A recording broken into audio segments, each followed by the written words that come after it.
This may not have been the best introduction to Arcadia South, playing in what was likely the strongest wind I have ever battled on a golf course. As one of my playing partners put it, by the end of the round I was dealing not only with fatigue, but also sensory overload. It's a tough course to navigate for the first time, even with a guide, and even harder with wind that could easily affect the ball flight by 50 to 60 yards.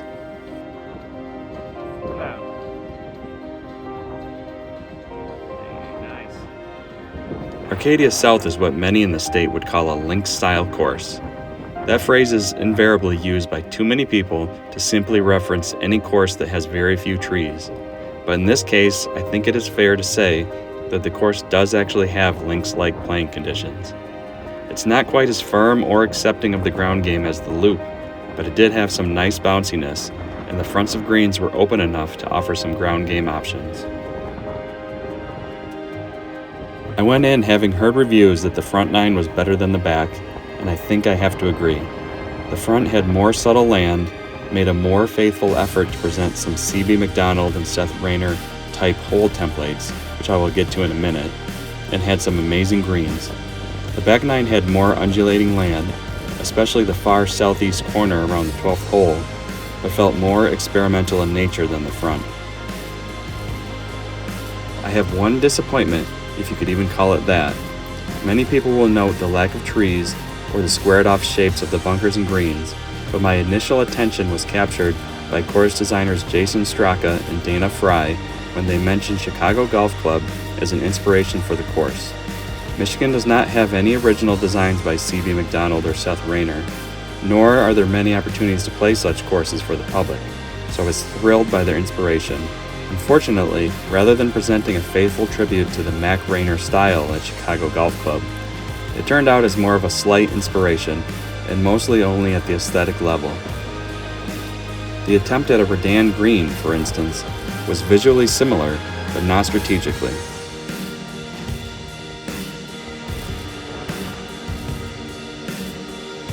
The double plateau, lion's mouth, and punch bowl greens, and even the principal's nose bunker all looked the part, but differed from their traditional templates.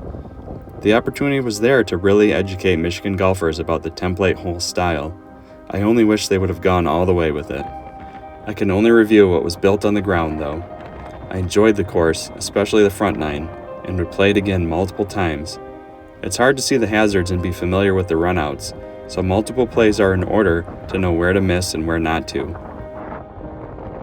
Several of the front nine greens were brilliant, and I still can't believe how audacious the punch bowl 13th green was.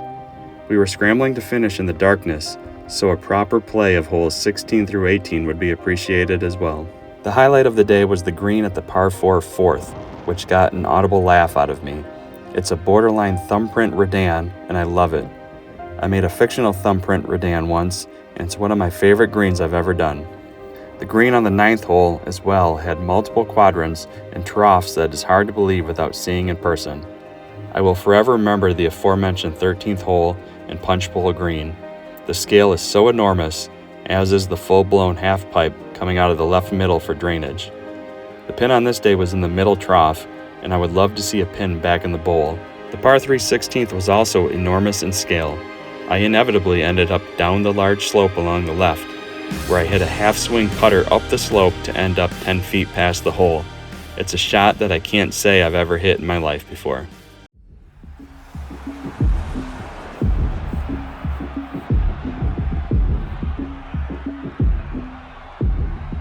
Since my group always plays 36 holes in one day at Champion Hill on our trip, I've played this course more than any other in the area. I tried to check myself last year and ask why I like the course. Which holes do I think are great out there? From an architectural standpoint, I can't put a finger on what exactly is appealing about this course. I just know that last year, and this year, and every other year, after I'm done playing, I say, damn, I love that place. The answer is that the property and the views are incredible. Sure, you could go a half hour down the road and pay much more to see the water at Arcadia Bluffs. But part of the allure of Champion is that as you look across the 8th hole and see the Sleeping Bear Dunes in the distance, it feels like you're stealing. The less obvious answer is that against all odds, they have somehow nailed the little things too. The conditioning fits the course, the style of golf, and most importantly, the maintenance budget. The lines on the course, from the fairways to the bunkers to trees, almost always fit together perfectly. I still don't know how they did it. I'm not sure I would nominate any single hole at champion in a best 18 of Michigan ranking, and yet it has a comfy position in my top 10 public rounds in the state. If one hole did make the best 18 of Michigan, however, it would probably be the 15th. It's a downhill short par 4 with amazing views, a thrilling tee shot, and a wild ride on the putting surface if you get on the wrong level. It's not just me either. As I mentioned in Volume 1, my golf group features players of all skill levels. Some are golf nuts, others are there in June playing their first or second round of the season and are more interested in the drinks. To a man, Champion Hill is one of our favorite courses in the state. I can probably count on more than one hand the number of people who will see this and tell me to stop talking about the course already, lest too many people find out about it. The highlights start with a downhill par 4 fourth. It's a straightforward hole, but it offers great views across the 12th and 13th holes, and then to the 14th green in the distance, and it's fun to swing away off the tee. The par 5 fifth has grown on me over the years. You're greeted with another majorly downhill tee shot, but need to avoid the large dune on the right. As the hole bends around the dune, you need to get as far down the hill and away from the dune as possible to have a look at the green. 2 holes later, you are swinging away again at the par 5 7th hole. This time you are hitting what is likely a blind uphill shot over another dune. The par 3s are all behemoths, but the 8th is a runaway favorite here with the view.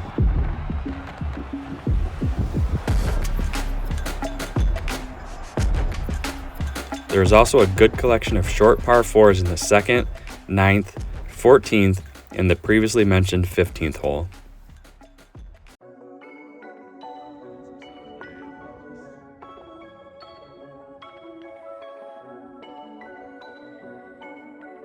Much like Arcadia South, it's worth noting that conditions may not have been ideal for my first visit to Diamond Springs.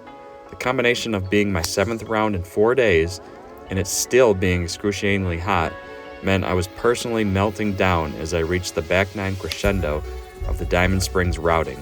That point aside, I'd like to talk about the unlikeliness of this course. It's designed by a world-renowned architect in Mike DeVries, and while it's only 30 miles outside of Grand Rapids, you would never guess as much. I've played in some remote parts of the state, and somehow this feels like one of the most remote courses I've played. You are driving past working farms and dirt roads for miles until all of a sudden, there's a small entrance sign nearly in the woods. Somehow among this rustic setting, you emerge out of the woods and are greeted with a world-class public golf course. It's a gentle opening in the first 2 holes, with a cool green site awaiting just below the clubhouse at the second. As my playing partner put it, the round slowly builds as you go along, and then he dunked a 50-yard wedge on the 3rd hole. The par 3 5th hole takes you back to a far corner of the property before the round picks up steam with the 6th hole, featuring an odd centerline water hazard, but a really cool green benched into a hillside.